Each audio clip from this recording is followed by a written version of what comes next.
You are watching the National News Desk, America's News Now.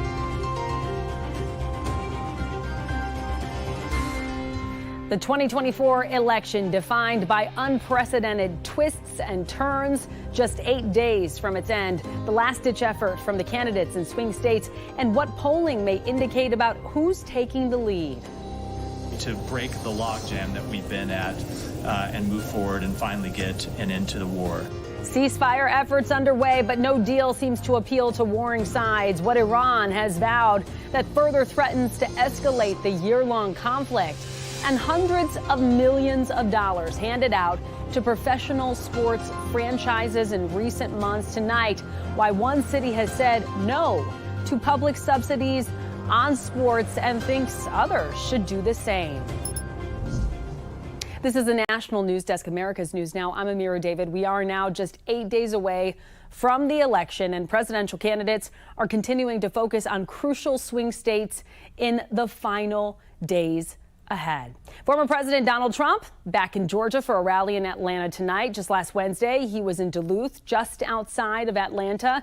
Tonight, Vice President Kamala Harris and Minnesota Governor Tim Walz are together in Ann Arbor, Michigan. This afternoon, Harris said comments by Donald Trump and his surrogates in New York yesterday are a reason she believes he isn't resonating in battleground states. What he did last night is not a discovery. It is just more of the same and maybe more vivid than usual. Donald Trump spends full time trying to have Americans point their finger at each other, fans the fuel of hate and division, and that's why people are exhausted with him.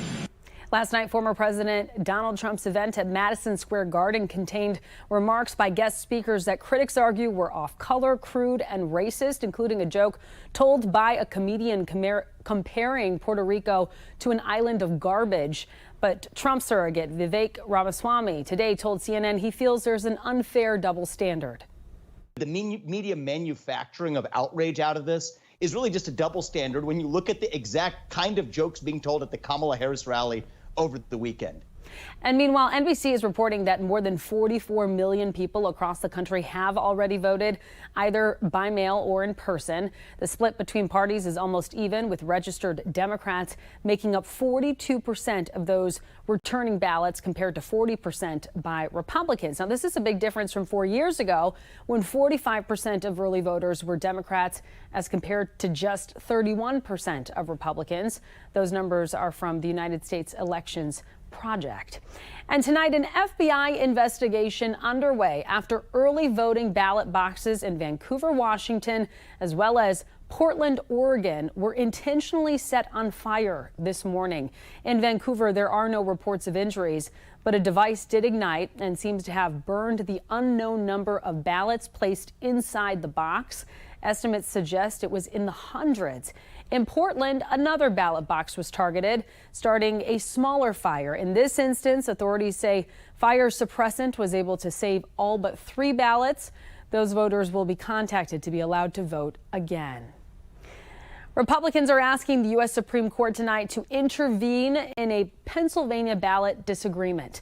The Pennsylvania Supreme Court ruled provisional ballots of voters whose mail-in ballots were rejected for not using secrecy envelopes must be counted. Republicans want an emergency order preventing the ballots from being counted. This as Virginia is asking the Supreme Court to intervene in its voter roll case. The state is appealing a ruling that restored the registrations of around 1,600 voters purged under executive order.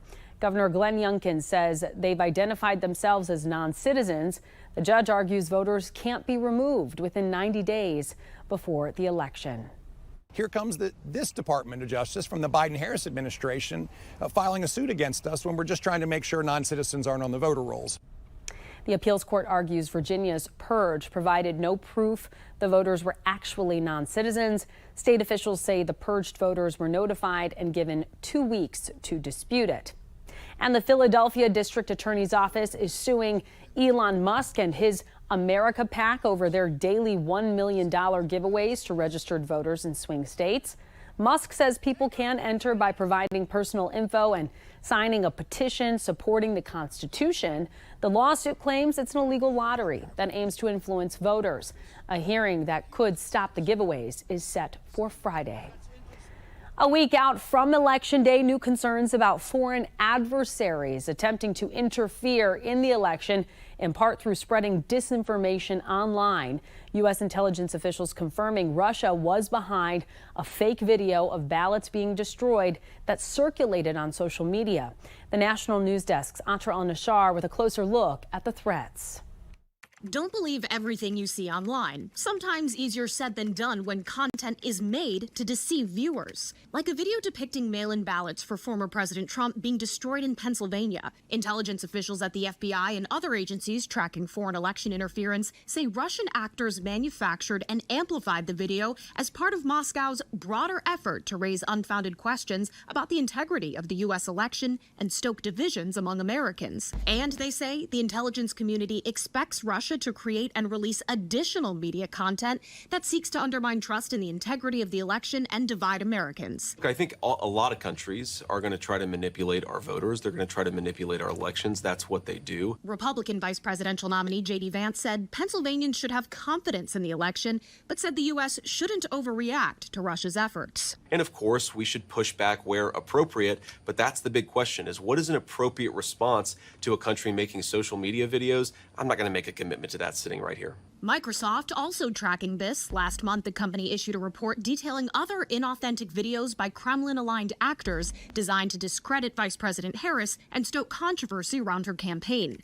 Chinese-linked actors, Microsoft said, also circulated content about conspiracy theories, not necessarily to help or hurt a particular candidate, but to sow doubt and confusion about the presidential race. Then there are efforts by Iran. That includes recently reported activities by Iran to compromise former President Trump's campaign and to avoid an election outcome that it regards as against its interests. Microsoft recently reported an Iranian cyber group is actively scouting election-related websites in a possible effort to find vulnerabilities. Not only do officials expect these adversaries to ramp up their efforts the closer we get to Election Day, they also say it's not likely to stop after Americans are done voting. They fully anticipate attempts to sow public doubt about the final result of the elections, too. Wow. And Atra, what do we know right now about how these foreign efforts are different than what we've seen in previous election cycles? Yeah, it's hard for intelligence officials to get this under control when it's constantly evolving, their tactics for interfering in the elections. And at least when it comes to Russia, Attorney General Merrick Garland says that they're using more accelerated, more sophisticated techniques, all enabled by artificial intelligence and bot farms in a way that wasn't possible before, making it a bigger threat than ever. All right. Live from Washington, D.C., Atra al-Nashar, thank you so much for that report. And keep tuning in to the National News Desk for all of the latest in the lead up to this election. Next Tuesday, we're going to be bringing you special coverage at 8 p.m. Eastern, going through the night with live reactions from both the Harris and Trump campaign headquarters, as well as reactions from congressional races around the country. Join us next Tuesday, both on air and online at thenationaldesk.com. Quarter pounders are coming back to the menus at hundreds of McDonald's locations this week without slivered onions. That's according to the fast food chain. Officials determined the beef patties were not the source of an E. coli outbreak that's killed one person and made at least 75 people sick. That leaves onions as the remaining culprit. McDonald's says it is no longer using the supplier, Taylor Farms. And JPMorgan Chase has begun handing out lawsuits to customers who allegedly stole thousands of dollars from ATMs. The company says those individuals took advantage of a technical glitch that allowed them to withdraw funds before a check bounced. In one case, a man allegedly stole over $290,000 after an accomplice deposited a counterfeit $330,000 check at an ATM. Normally, banks only allow a large withdrawal of funds when that check has cleared after several days. JPMorgan says it has since closed the loophole. Meantime, Delta Airlines is suing cybersecurity firm CrowdStrike for compensation and punitive damages after July's global technology outage. A defective computer update led to the outage, and about 8.5 million machines running Microsoft's Windows operating system were impacted. The airline says it had to cancel thousands of flights because of the outage. CrowdStrike says Delta is disseminating misinformation. A white Minneapolis man accused of shooting his black neighbor on Wednesday is in jail facing multiple charges. And the police have finally arrested this man right here. His name is John Sawchak.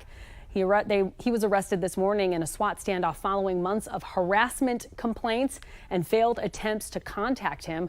Court documents say Sawchak shot Davis Maturi in the neck from a window, sending him to the hospital. The police acknowledged they'd failed Maturi, but said it was a high-risk situation because Sawchak had mental health illnesses and he also was harboring weapons.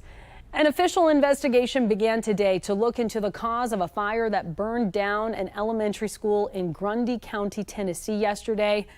At this time, authorities suspect arson as the most likely reason. The fire broke out at around 3:30 in the afternoon. Arriving firefighters found heavy smoke in the upper auditorium, which ended up collapsing, and lower classroom sections of the school. Authorities could not get inside the building yesterday due to the extreme heat of the fire. No casualties have been reported. And coming up, the big shifts we are now seeing in political views among men and women and the impact that could have on the election. Then concern among business owners as the holiday season approaches, how the effects of Hurricane Helene could impact Christmas tree sales. And later, the debate over whether investing in professional sports teams is worth it for cities across the country.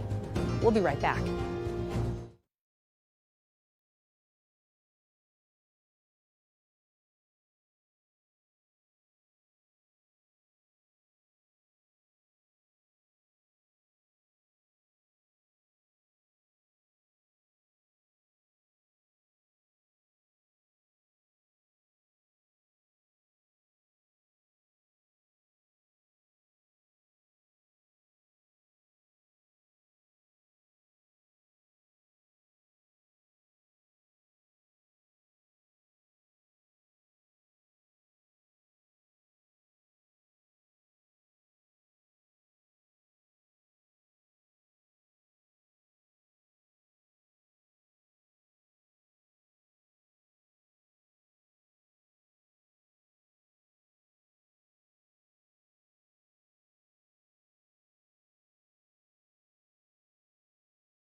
Vice President Kamala Harris is leading former President Donald Trump again in a new national presidential poll, but not by much. The ABC News Ipsos survey among registered voters has Harris leading Trump 49 to 47. The New York Times latest polling average has Harris with a slimmer lead, 49 to 48. The 7 swing states are still very close, with neither candidate significantly ahead. Will voters under the age of 30 end up tipping the scales for either candidate on Election Day? The National News Desk's Matt Gelka reports on how young men are shifting right while the vice president is dominating with women. The former president on a podcast blitz this year, making appearances with Barstool Sports. Did you watch the debate with Biden? We did. Did you think he did well? No, I would say the most of the world would agree he did not do well. And the big prize, Joe Rogan. Wisconsin. They virtually admitted that the election was rigged, robbed, and stolen. Trump's appearance on Rogan's influential show has 34 million views on YouTube since it was posted Friday night. And the goal is simple: capture the attention of as many young men as possible. He's going to try to use the influencers to influence others. And by going after these podcasters who have audiences that are young, he's trying to break into that young crowd. The reason why we're here today is to make America great again. Trump's rally in New York City was well attended by young men. The crowd seemingly backing up a Harvard study showing young males identifying as Democrats has dropped 7% since 2020, while young men calling themselves Republicans has grown 7% in the same time frame.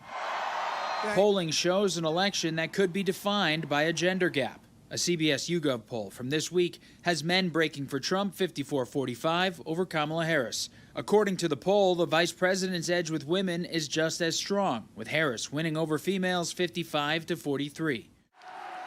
While multiple polls have the vice president likely winning the Gen Z vote, men under 30 are basically split between Trump and Harris, according to a poll from NBC News last week.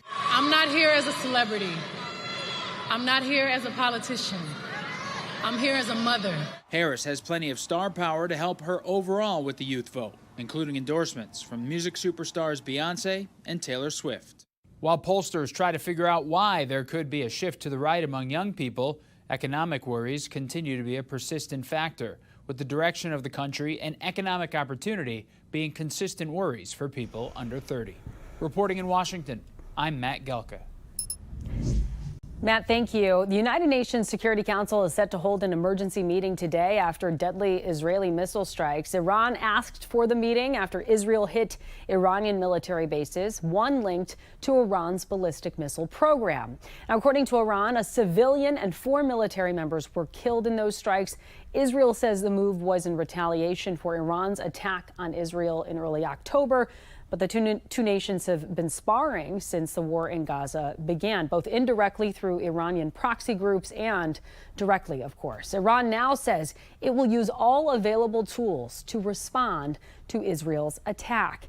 Meantime, the U.S. says ceasefire discussions will continue between Israel, mediators, and Hamas to further get a deal in place.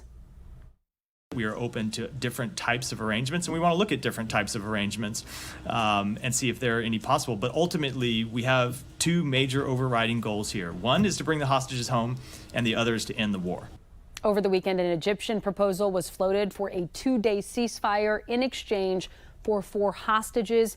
Neither side has formally responded to the proposal. This as Israeli forces carry out multiple attacks on buildings in both Gaza and Lebanon, killing several more, with the target still unclear. The UN continuing to call attention to the plight of civilians killed as a result. And the Pentagon tonight saying North Korea has sent about 10,000 troops to train in Russia. That is up from the estimated 3,000 troops we told you about last week. U.S. officials believe the troops will join Russian forces near Ukraine over the next several weeks. Defense Secretary Lloyd Austin has warned if North Korea's soldiers join Russia on the battlefield, they would be considered legitimate military targets. New tonight, iPhones now offering unique artificial intelligence through a software update released today. Only iPhone 16s and some iPhone 15s have the hardware that's needed for the AI update to iOS 18. Some iPads and Mac computers can also get the update. Apple says the AI will improve Siri and help with writing and photo editing while prioritizing privacy. And we have reporters all across the country in your neighborhoods covering the issues that matter most to you. We're taking the pulse of America, and we begin in Texas, where voters react to electioneering laws. Mina Fernandez is a campaigner. She says she knows she has to cover up her political affiliation even when going to the bathroom. I have to put something on top. I have to put a sweater or have a jacket. The purple line marks 100 feet from the polling location, and anyone who passes with political attire could be electioneering, a possible $500 fine. In all reality, I don't think seeing somebody wearing a political T-shirt past that line is going to sway my vote. I mean, most voters should have already made up their minds. But one person who did not want to be on camera said it keeps the peace. Because you hear stories where there's incidences of people shouting, getting aggressive, even becoming physical. It's been a dry start to the fall season across Maine, and that has increased the fire risk throughout the state. But the Maine Forest Service is prepared. This is a portable pump that a lot of us have in our trucks, and it can draw water into the tank, and then the tank can be transported by forestry equipment. And we also have a hose reel here where we can use this to get to the water. This machine helps forest rangers fight fires in remote areas, and this is how they transport it. So this is how you'd start it. It'd be, you'd pull this up here. And it's pretty small, but it's pretty powerful. The routine may be the same year to year. Well, right now is one of our busiest times. Stephanie Underwood says crews are preparing the trees. They're tagging the trees right now, getting a count of what's going to go, what's going to be for sale. What's unusual this year is the impact of Helene in our mountains and the aftermath. This season is going to be really important just because of the devastation. There's some uncertainty how tree sales at a critical time absolutely will play out as many roads remain damaged. Some closed, like I-40 in the Pigeon River Gorge. Right after this, hundreds of millions of dollars have been given to pro sports franchises in recent months. Why some cities are hesitating to invest.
Professional sports owners continue to ask for a handout from local and state taxpayers as cities debate whether it's really a worthy investment. Spotlight on America investigates why one city said no to public subsidies of sports teams and what other cities can learn from it. There is a certain irony that a National Hockey League franchise is launching its season in Utah, hundreds of miles from the desert where it intended to be, after a few civic leaders believe they slayed a Goliath of a proposal. Why didn't you like this deal? Oh, so many reasons. Lauren Kuby lives in Tempe, Arizona. You're a sports fan. I am a big sports fan. She looked at this parcel and examined the request from the Arizona Coyotes to spend millions of taxpayer dollars to build a new sports arena here. And then they were getting property tax relief for 30 years that was going to amount to over $500 million. Was this just a garbage dump that was going to get renovated? We can only grow up. So this is the last big chunk of land. There's nobody who loves sports more than me. And that was after the Coyotes were evicted, kicked out of another arena by Glendale, Arizona city manager Kevin Phelps. To this day, our city still has spent more money per capita building a professional sports team, an arena, than any city in the United States. I think the frustration that we had is we knew that we were subsidizing this franchise. You have to demand accountability from your elected officials.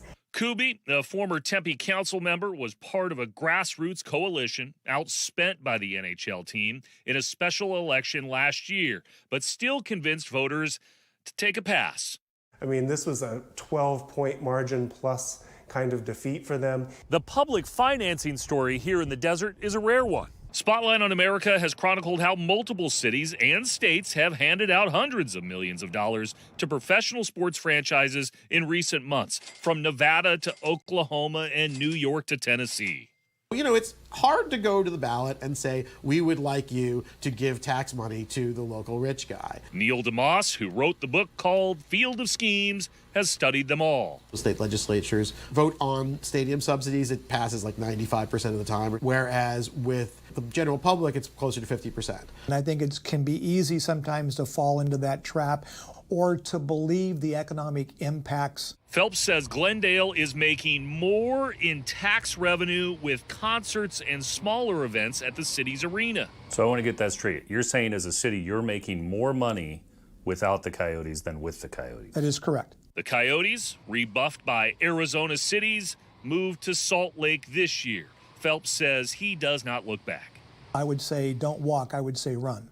A lesson, he says, that comes from a city and a region that said no. I'm Chris Daniels for Spotlight on America. Chris, thank you. And Decision 2024, it's about much more than just voting for president or lawmakers. Coming up, how Americans are choosing their favorite candy this Halloween, plus the most controversial selection.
Well, voting is not the only thing splitting America's map this year. With Halloween spending expected to reach $11.6 billion in the U.S., we are also seeing Americans' attitudes on their top choice candy, according to candystore.com. And we want you to take a closer look at the map here. In Florida, Reese's Cups, they are #1. In California, M&M's take the top spot. New Yorkers are ditching the sweet for the sour with Sour Patch Kids. But the most controversial, definitely the candy corn, a fan favorite in both Maryland and Utah. And we might not all agree on that, but we can agree that Halloween is a time to indulge. So let's just unify around our sweet tooth this holiday season. That does it for this edition of the National News Desk. I'm Amira David, and thank you so much for watching.